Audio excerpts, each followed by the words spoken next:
하나님 말씀은 구약성경 이사야서 29장 11절 12절 말씀입니다. 우리 같이 한 목소리로 함께 읽겠습니다.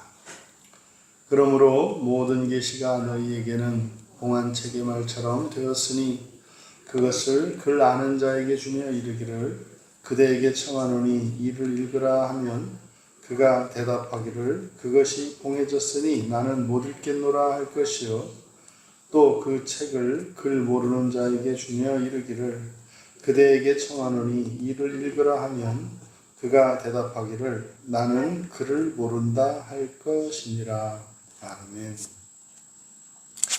네, 여기 11절 12절 우리가 읽은 이 말씀은 바로 앞에 10절에서 이제 깊은 잠의 영이 초래한 결과를 나타냅니다. 그것을 본문에서는 봉인된 책이다 이렇게 비유로 설명을 합니다. 하나님께서 분명히 보여주셨음에도 불구하고 아무도 그 뜻을 깨닫지 못하게 된다는 겁니다. 이것은 바로 하나님의 구원의 계시가 이제 중단되는 것을 의미합니다. 그런데 계시가 중단된 것이 아니라 계시가 명명백백하게, 여기서는 계시라고 번역한 이 단어는 하주트, 이것을 이제 눈으로 보여지는 겁니다. 눈으로 보여지는 계시이거든요. 그러니까 생생하게 보여지는 하나님의 뜻입니다. 그러니까 모를 수 없는 거죠. 그런데 이렇게 잠이 들어버리면, 영적으로 잠이 들어버리면 그 하나님의 계시를 보고도 그 의미를 알 수 없다는 거예요. 그러면 구원의 길을 갈 수 없다는 겁니다. 여러분, 우리가 오해하지 마셔야 되는 것은 성경에서 구원이라고 하는 말은 현세적이기만 한 것도 아니고 그리고 미래적이기만 한 것도 아닙니다.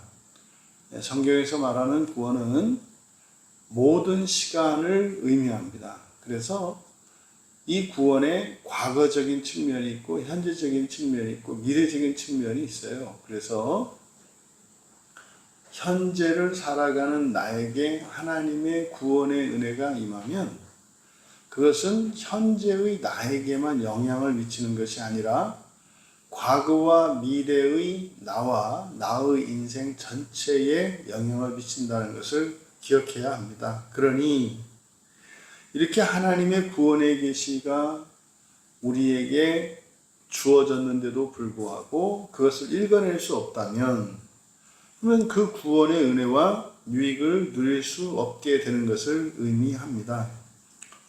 그래서 오늘 본문은 바로 그 참담한 현실을 봉인된 책이라고 하는 표현으로 나타내고 있습니다. 이 시대를 살아가는 우리 그리스도인들에게도 또 이것이 낱말이 아닐 것입니다. 우리에게도 이렇게 하나님의 구원에 계신 성경 말씀이 가려지면 읽어낼 수 없으면 우리가 예수님을 믿고 신앙생활 하는데도 불구하고 이런 구원의 유익을 누릴 수 없고 성령의 역사를 경험할 수 없다는 거죠. 너무나 많은 사람들이 교회를 떠나고 있고 또 교회를 떠났던 사람들이 교회로 되돌아오지 않는 그 중요한 이유 중에 하나가 바로 이 부분입니다.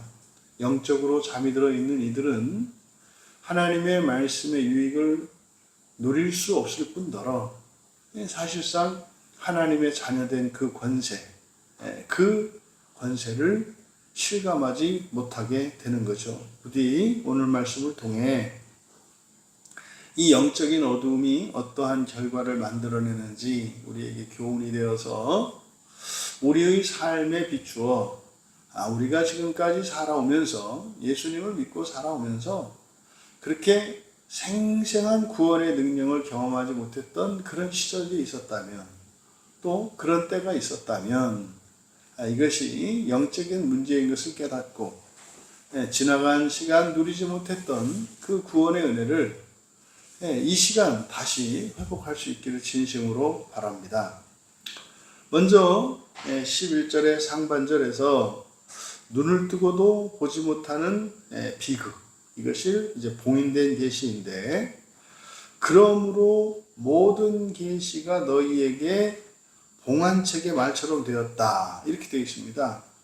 그러니까 그러므로라고 하는 것은 10절을 말하는 거죠. 10절은 하나님께서, 여호와 하나님께서 그들을 잠들게 하신 것입니다. 영적으로 잠들게 하신 겁니다. 그랬을 때 일어나는 결과가 뭐라는 겁니까? 가시적인 환상으로 생생하게 보여주시는 하나님의 그 계시조차도 보고 있어도 그 의미와 가치를 전혀 알지 못한다는 겁니다. 이것은 예수님 시대에도 마찬가지였죠. 영적으로 어두워진 바리새인과 사두개인들이 표적을 구했을 때 주님께서는 그들에게 말씀하셨죠. 너희들이 날씨는 분별할 줄 알면서 이 시대에 표적은 분별할 수 없느냐. 마태복음 16장 3절에서 말씀하신 이 말씀은 하나님의 표적은 계속해서 보여졌다는 겁니다.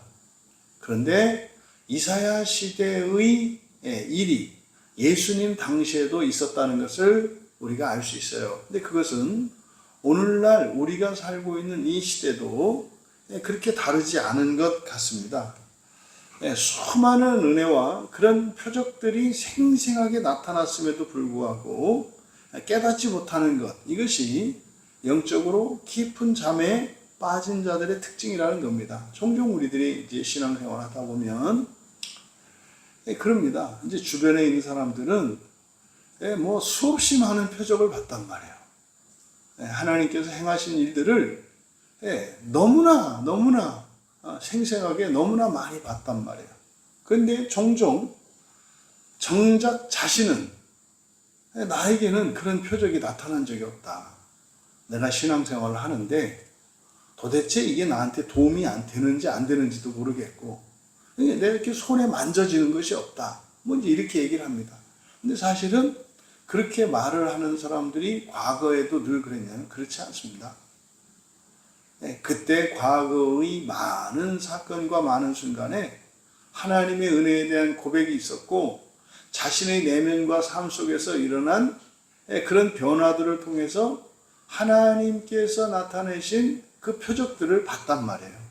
근데요, 어느 순간 이 영적으로 잠들어 버리게 되면 하얗게 그 기억들이 사라집니다. 그래서 지금 현재 내 자신의 욕구 불만, 나의 기준대로 내 뜻대로 이루어지지 않는 이것에 온 마음을 빼앗겨서 지난날 하나님께서 홍해를 가르시고 만나와 메추라기를 내려주시고 바위를 깨뜨려서 생수를 부어주셨던, 그리고 구름기둥과 불기둥으로 지켜주셨던 그 기억이 사라져요. 그런데요, 주변에 있는 사람들은 다 압니다. 그 사람이 얼마나 하나님의 사랑을 받았으면 그 은혜를 누렸는지, 그래서 과거와 현재 사이에 얼마나 큰 변화, 얼마나 놀라운 증거들이 있는지 다 압니다. 그런데 정작 자신은 그것을 느끼지 못하는 겁니다. 이것을 바로 하나님께서 모든 계시를 주셨음에도 불구하고 너희에게는 봉안책의 말처럼 되었다. 그러니까 봉안책이라고 하는 것이 이렇게 둘둘 말려있고 붙어있는 책이죠. 열 수 없는 거죠. 그러니까 여러분, 이런 일들은 예수님 당시에도 있었고, 예수님 오시기 전에도 있었고, 오늘날도 있었고, 이것은 앞으로 이 세상을 살아가는 동안 계속된다고 하는 사실을 기억해야 합니다. 그런데 여러분, 하나님의 계시는 중단되는 법이 없어요. 교회를 떠났다고 해도 반드시 하나님께서는 부르십니다. 돌아오라고 말이죠. 하물며 교회 안에 있는 이들에게 어떻게 하나님의 계시가 중단되겠습니까? 우리가 귀를 막는 거죠. 눈이 멀어버리는 거죠. 우리의 가슴이 딱딱하게 돌처럼 굳어버리는 거죠. 11절 하반절에서는 이제 11절 하반절과 12절은 이제 지도자들과 그리고 이스라엘 백성들이 얼마나 심각하게 그들이 영적으로 어두워졌는지를 보여주는 본문입니다. 11절 하반절에 보면 이제 그것을 글 아는 자에게 주며 이렇게 되어 있습니다. 여기서 글이라고 번역한 이 번역을 바로 잡아야 하는데, 여기 지금 글이라고 번역한 단어가 세페르인데, 세페는 글자 글 뭐 이렇게 이제 의역을 할 수도 있습니다만은, 이 세페르의 가장 기본적인 단어는 책입니다. 책. 그래서 모세오경에서뿐만 아니라 구약 성경에서 이 세페르라고 하는 것은 가장 대표적인 것이 모세에게 주신 율법의 책이에요. 그러니까 오늘날로 말하면 성경을 나타냅니다.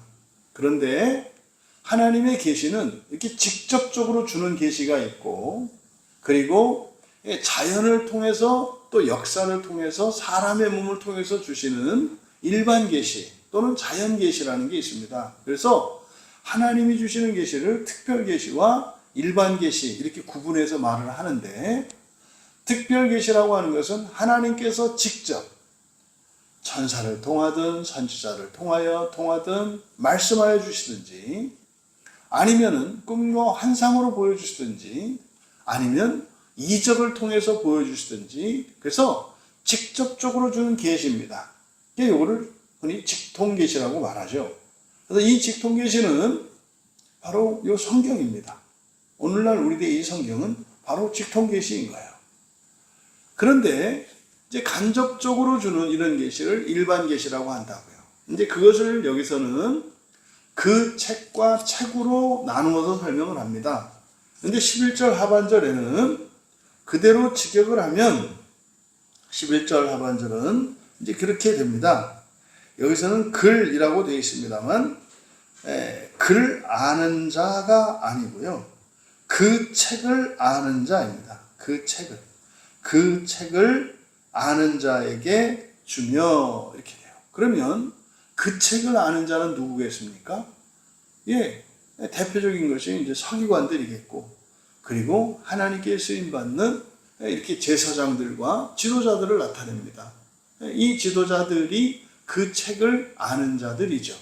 그러니까 11절 하반절에는 이제 하나님의 말씀을, 오늘날로 말하면 성경을, 이제 그 책을 아는 자들이니까 오늘날로 말하면 이제 목사들입니다.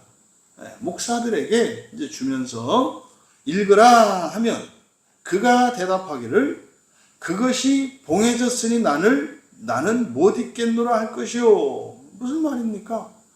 여러분, 하나님의 말씀이 주어졌는데 영적인 지도자들이 그것을 해석해내지 못하고 이해하지 못한다는 뜻입니다. 그러니까 이스라엘은요, 사실상 구약 성경을 읽어낼 수 있는 사람이 없었습니다.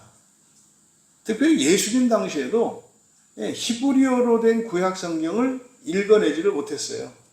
그래서 이미 2세기 때, 예수님 오시기 전 2세기 때 그걸 헬라어로 바꿔놨단 말이에요. 그게 70년 성경이거든요. 그러니까 그는 사실상 바벨론 포로기를 거치면서 그때도 이 사람들은 하나님의 말씀을 읽어내지 못했습니다. 그러니까 지금 11절의 하반절의 말씀은 뭡니까?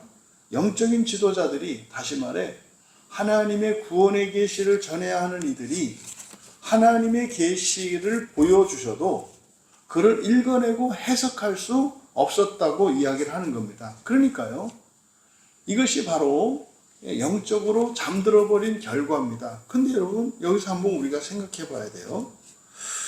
하나님의 말씀을 누가 봉인했는가요? 여러분, 하나님의 말씀은 이제 계시라고 하는데, 그건 말입니다, 우리를 구원하기 위해서 주신 말씀이거든요. 그러면 하나님이 주신 거거든요, 구원하기 위해서. 그러면 하나님이 그것을 가리겠습니까? 그럴 리가 없죠. 그럴 리가 없죠. 하나님이 우리에게 구원의 길을 가르쳐 주신 것이 하나님의 말씀인데 그걸 주었다가 가리는 일이 있겠습니까? 본문은 그런데 뭐라 그래요? 바로 10절에서 하나님께서 그렇게 하셨다고 말씀하셨잖아요. 예? 깊이 잠들게 하는 영, 이렇게 말씀하셨잖아요. 그러니까 이거는 사실 실제적으로는 하나님의 주권 하에서 그런 일이 일어난다는 표현이고, 실질적으로 하나님의 이 구원의 계시를 가리는 것, 다시 말해서 하나님의 책이, 이 성경이 봉해져서 못 읽겠다라고 했을 때 그 말씀을 덮어버리는 이 죄악, 이게 누구에 의한 것인가? 이거는요, 우리 사람에 의한 것이고요, 1차적으로 바로 영적인 지도자들에 의합니다. 그래서 이 영적인 지도자들의 가장 중요한 사명이 뭡니까? 하나님의 말씀을 있는 그대로 드러내는 거예요. 여러분, 하나님의 말씀을 전하기 위해서 부름받은 말씀에 종된 이 시대의 목회자들이요, 하나님 말씀만 전하면 다 한 겁니다. 그의 인생이 아무리 초라하고 그의 인격이 아무리 엉망진창이었다 할지라도 만에 하나 하나님의 말씀을 온전히 전했다고 칩시다. 사실 그런 일은 불가능하거든요. 근데 극단적으로 말하는 거예요. 극단적으로 모든 게 엉망진창이고 보잘것없어요. 그런데요, 어쨌든 성경 말씀만은 잘 전했어요. 근데 정반대로 어떤 사람은요, 그저 성경 말씀을 잘못 전한 거 말고는 흠이 없어요. 너무나 뛰어난 사람이었고, 너무나 위대한 사람이었고, 너무나 사람들에게 존경을 받는 그런 사람이었어요. 근데요, 하나님 말씀을 엉망진창으로 자기 마음대로 전했어요. 극단적인 대조입니다. 여러분, 말씀의 종은 도구입니다. 수단입니다. 아니, 여러분, 어떤 우리가 사용하는 어떤 기계가 제 기능을 하지 못하면서 다른 것을 아무리 잘하고 뛰어난다고 한들 그게 정상입니까? 고장난 거 아닙니까? 그런데 여러분, 말씀 맡은 지도자들은 바로 이 부분을 염두에 둬야 돼요. 오늘날 그리스도인 된 여러분들도 마찬가지입니다. 여러분들이 마치 그런 거예요.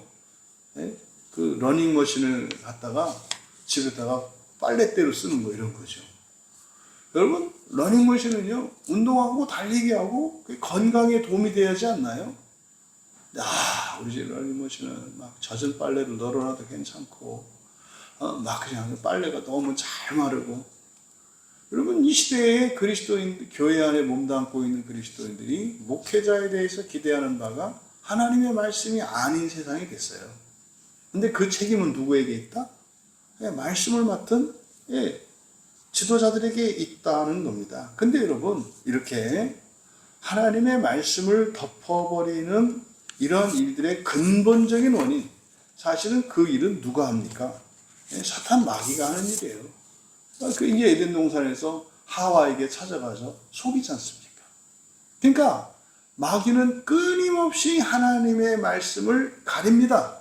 그런데 마귀가 그걸 가릴 수는 없어요. 그것에 대한 결정권, 선택은 누가 해야 돼요? 사람이 해야 됩니다. 그래서 여기서 봉인된 그 책이라고 했습니다만, 여기서 봉인되었다라고 하는 의미는 하나님에 의해서 봉인되는 것이 아니라 다만 하나님이 허용하실 뿐이고, 실질적으로는 사람이 하는 것이고, 근본적으로는 사탄 마귀가 하는 것이다. 인격적으로는 우리의 감정이 하죠. 우리의 감정이 하나님의 말씀을 덮어버립니다. 여러분, 기억하셔야 됩니다. 이거는 모든 시대에 우리가 이 세상을 떠나는 그때까지 그런 시험과 도전은 계속됩니다. 여러분, 하나님 계시를 인위적으로 봉인하는 세력이 있다는 것. 그래서요, 하나님의 말씀은 끊임없이 자꾸 펼쳐내고 드러내야 합니다. 설사 그 해석에 실수가 있고 잘못이 있다 할지라도 계속 드러내면 그 말씀이 오류들을 잡아내고 실수들을 바로잡게 됩니다.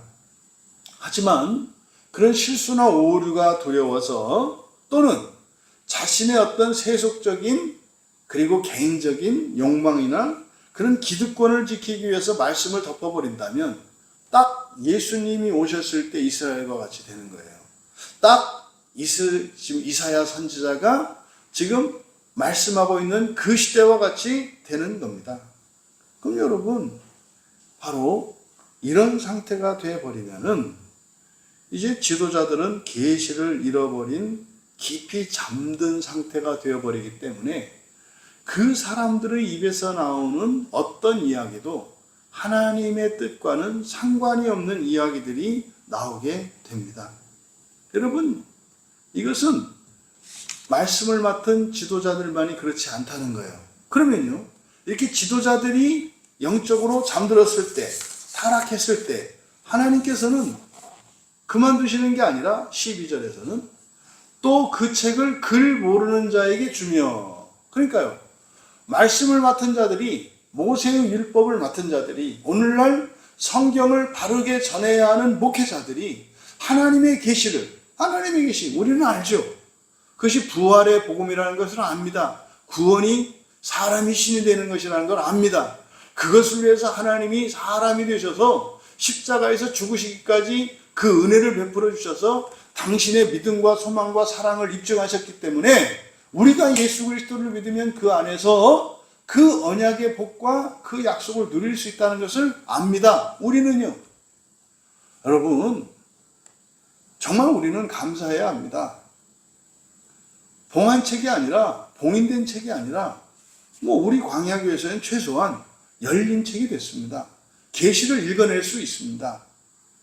이거는요, 여러분이 하나님의 말씀을 듣고자 하는, 영적으로 잠들어 있지 않고 깨어있기 때문이고, 어쨌든 이 광야교회 목사된 저도 하나님의 계시를 알고자 하고 그 계시에 몸부림을 하고 그 계시에 목을 맸기 때문에 우리가 그 잠에서 깨어 하나님의 계시를 볼 수 있게 된 거죠. 그런데 이때 당시에는 지도자들이 잠들어 버렸어요. 읽을 수가 없다고요. 그러면요, 하나님이 세우신 지도자들이 그렇게 타락하고 영적으로 잠들어 있을 때 니들 지도자가 잘못한 거고 니들이 그런 거니까 니들 책임이지 이렇게 하고 손을 떼십니까? 아니란 말이에요. 그래서 12절에서 뭐라고요? 그 책을 글 모르는 자, 여기도 마찬가지입니다. 글 모르는 자가 아니라 책을 모르는 자. 그런데 11절의 하반절과 차이점이 뭐냐면 11절 하반절에서는 그 책을 아는 자 그랬고요. 여기서는 책을 모르는 자 이렇게 말을 했습니다. 그러니까 앞서 하나님의 계시를 특별 계시와 일반 계시로 나누어서 설명을 드렸잖아요. 그러니까 이 책이라고 하는 것은 그 책은 아니야. 그러니까 모세의 율법은 아니야. 근데 이 책은 하나님의 계시를 나타내요. 그러니까 이거는 일반 계시를 의미한다고요. 일반 계시는요, 여러분, 학자들도, 그리고 이런 도덕 선생들도, 그리고 이방민족의 다른 종교인들도 하나님의 계시를 어렴풋하게는 알아요. 어떻게 해요? 이 자연 계시나 일반 계시를 통해서 안다고요. 그런데 12절은 이때 당시에 이스라엘의 백성들의 영적인 상태가 어떤 상태인지를 보여줘요. 그러니까 여기서는 글을 모른다, 이게 문맹을 나타나는 게 아니라 책을 모르는 자, 책을 모른다라고 하는 이것은 무슨 말이에요? 자연 계시조차 분간하지 못하는 심각한 영적인 맹화 상태, 이 맹인이 된 상태를 나타낸다 이 말이에요. 그러니까 이스라엘 백성들, 지금 앞에서 11절의 하반절은 이스라엘의 지도자들이 성경을 보고도 해석해낼 수 없는, 이렇게 환상으로 보여주시는 생생한 계시조차도 하나님의 뜻을 알지 못하는 지도자들의 영적인 어둠을 이야기했다면, 여기 지금 12절에서는 이스라엘 백성들인데 뭐예요? 자연 계시조차 분별할 수 없는 사람들이 됐다라고 말하는, 이거 뭐냐? 마치 오늘날로 말하면 무신론자, 유물론자가 된 것 같이 됐다는 거예요. 그러니까 다른 종교인들보다도 훨씬 하나님의 계시에 둔감해진 상태. 이것을 이제 우리말 성경은 대부분 이렇게 번역을 해요. 글을 모른다라고. 왜? 책을 못 읽으니까 글자를 못 읽는 거지. 근데 여기서 책은 그냥 책이 아니라 하나님의 구원 계시를 말하는 거기 때문에, 구원 계시를, 그러면 글자를 읽으면 구원 계시를 압니까? 여러분, 한글을 읽으면 성경을 읽을 수 있습니까? 그 얘기가 아니다 이 말이에요. 그 얘기가 아니에요. 그러니까 지금 11절 12절은 이스라엘의 영적인 타락이 지도자는 물론이요 백성들까지 다 그렇다는 거. 그런데 이 백성들의 경우는 어떻다? 아예 그냥 무신론자와 같이. 여러분 고대사에서 무신론자는 없단 말이에요. 그런데 그들이 더군다나 여호와 하나님의 택함을 받은 하나님의 소유된 백성이었던 이스라엘이 이렇게 됐다는 거예요. 근데 이들이 하나님 백성이 아닙니까? 하나님 백성이죠. 하나님 자녀들이죠. 이스라엘 아닙니까? 그런데도 불구하고 이렇게 될 수 있다는 것을 가르쳐 줍니다. 그러면요, 지금 이들에게 지도자나 이스라엘 백성들이나 하나님의 말씀, 구원의 계시는 뭐와 같습니까? 돼지목에 걸려있는 진주목걸이와 같아요. 오늘날을 살고 있는 우리 그리스도인들에게 성경이 어떤 의미일까요? 여러분, 정말 성경이면 됩니까? 먹고 사는 문제는 물론이요, 우리의 과거와 미래의 첫째 부활까지도 과연 성경이면 됩니까? 이때 당시는 몰랐다는 거예요. 그냥 성경은 뭐예요? 그냥 무슨 뜻인지도 모르고 뭐 능력, 관세는 그만두고 무슨 뜻인지도 모르고, 여러분 기독교 2000년 역사에서 1500년 동안 그랬잖아요. 도대체 알아들을 수 없는 라틴어로 사제들이 앞에서 신부들이 중얼중얼 무슨 외래어와 같이 말이죠. 주문을 외듯이 외고 그냥 1500년을 그렇게 살았어요. 우리 기독교가. 하나님의 말씀이, 성경이 무슨 뜻인지도 모르고요. 네. 세상에서 가장 어려운 언어라고 하는 라틴어로 만들어가지고 가장 쉬운 언어로 하나님께서 성경을 주셨는데 가장 어려운 라틴어로 번역했어요. 이게 뭡니까? 봉인한 거죠. 봉인한 거예요. 그나마 그 라틴어 성경도 또 아무나 볼 수 있습니까? 아니에요. 사제들만 접근할 수 있어요. 완전히 봉인됐었죠. 얼마? 1500년 동안. 아니, 하나님이 세상에 오셔가지고 구원의 계시를 주셨는데 교회에서 그걸 잠가버렸단 말이에요. 1500년 동안. 그래서요, 종교개혁자들이 뭡니까? 봉인을 뗀 거예요. 하나님의 말씀을 연 거예요. 그게 뭐예요? 성경 번역한 거라니까요.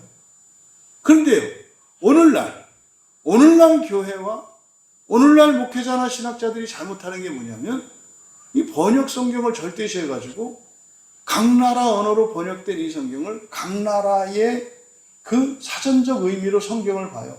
또 다른 방식으로 성경을 봉인하고 있어요. 그러면은요, 1500년 중세교회가 봉인했던 방식은 일반인들이 접근할 수 없도록 했고, 일반인들은 도저히 이해할 수 없는 어려운 언어로 번역을 해놓고 나머지는 없애버렸단 말이에요. 오늘날은요, 이제 번역은 됐고 얼마든지 마음대로 돈을 주고 살 수 있고, 아니 뭐 또 교회로부터 성경 선물 한 번 안 받아본 사람이 어디 있겠어요? 교회 다니는 사람치고.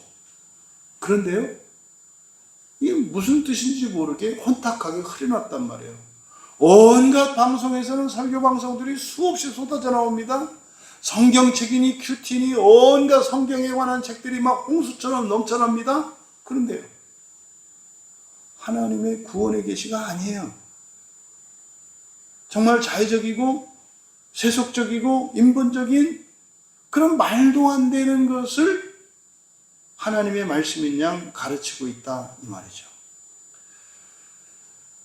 여러분, 이사야 선지자가 고발하는 이 참담한 현실이 오늘날 우리들의 모습이 아니었으면 좋겠어요. 그런데 이것을 아니라고 부인하기가 어려워요. 솔직하게 말해서. 여러분, 이사야의 이 통렬한 지적이 우리들에게 깨우침이 됐으면 좋겠습니다. 그 책을 아는 자들, 목사나 신학자들이죠. 그러니까요, 나 신학했다, 신학 안다, 그리고 어쨌든 신학교에서 성경을 배웠으니 성경도 좀 안다, 이게 그 책을 안다고 하는 사람들이에요. 영적인 교만에 빠져 있죠. 그런데요, 실제로 복음의 능력이 나타나지 않아요. 그들의 삶 속에서는 이 성경을 봉인해버렸단 말이에요. 그러면요, 책을 모르는 자들, 오늘날로 말하면 교인들이거든요. 교인들 중에서 어떤 교인입니까? 아유, 나는 신학도 안 했고, 난 성경도 잘 모르고. 그러니까요, 모르는 것을 당연시 여기는 사람들이에요. 이게 여기서 말하는 그 책을 아는 자들이 성경을 읽어내지 못하는 거나, 또 책을 모르는 자들이 나는 몰라요 하는 것이 오늘날 교회 안에 이런 일이 일어나지 않았으면 좋겠는데 이런 일들이 곳곳에서 일어나고 있다. 여러분, 우리는 이 깊은 잠에서 깨어나야 합니다. 이런저런 핑계를 대지 맙시다. 목사인 사람은 목사로서, 또 성도인 사람은 성도로서 하나님께 은혜를 구합시다. 이 덮여있던 책을 다시 펼치려면 또다시 종교개혁이 일어나고 그것이 아니어도 우리들 개인으로부터 시작할 수 있습니다. 저 같은 목사들이 성경 번역을 다시 시작하면 돼요. 성경 원문을 보고 말이죠. 그냥 떠듬떠듬 저처럼 그냥 조금씩이라도 가려고 몸부림을 하면 성령께서 가르쳐 주시고 봉인을 열어서 그 계시를 알 수 있게 하시거든요. 또 교인된 여러분들도 마찬가지입니다. 성도님들도 도대체 목사님의 설교가 이게 과연 성경과 부합하는지, 우리가 믿고 있는 내가 경험한 하나님과 이 말씀, 이 설교가 맞는 건지, 가장 대표적인 게 성경은요, 우리를 하나님 나라로 인도하는 책입니다. 이 세상 먹고 사는 거는 은혜로 된다니까요. 이 세상에서 성공하는 법을 직접적으로 가르쳐 주지 않아요. 그거는 하나님이 약속하세요. 너 하나님 나라를 향해서, 첫째 부활을 향해서 살아. 이 세상 먹고 사는 거 내가 책임질게. 이 봉인이 열려서 정말 말씀이 살아서 역사하는 그런 참된 깨어남의 은혜가 우리 교회 안에 속한 모든 교인들과 더 나아가 이 시대의 모든 그리스도인들에게 나타나기를. 그래서 주일 말씀에 우리가 사도행전을 보고 있는 것처럼 생생한 구원의 은혜를 경험하고 정말 하나님의 말씀, 성경이면 된다, 확신할 수 있는, 그래서 정말 하나님의 은혜로 살아가는 우리 모두 되시기를. 그래서 봉인이 열리는 우리 광야교회에서 시작된 그 일이 온 세상 모든 교회 안에, 모든 교회에 속해 있는 이들에게 그 은혜가 임하기를 주님의 이름으로 축원합니다. 존귀하신 하나님, 하나님께서는 저희들을 보라고, 또 저희들이 듣고 깨달으라고 주셨던 이 하나님의 말씀이 끊임없이 봉인되는 일들이 교회의 역사 속에 있었음을 다시 한번 되돌아보게 됩니다. 하나님, 이 시대에 저희 교회에 악한 영의 역사로 가려졌던 하나님의 구원의 계시를 밝히 드러나게 하셨고, 또한 그 은혜를 온 세상으로 흘려보내기를 기뻐하시는 줄 믿습니다. 이 시대의 모든 교회, 모든 성도들에게 하나님의 말씀이 열리게 하옵소서. 그래서 하나님의 말씀으로 창조하신 그것이 경험되게 하시고 증거하게 하옵소서. 감사하며 예수님의 이름으로 기도하옵나이다.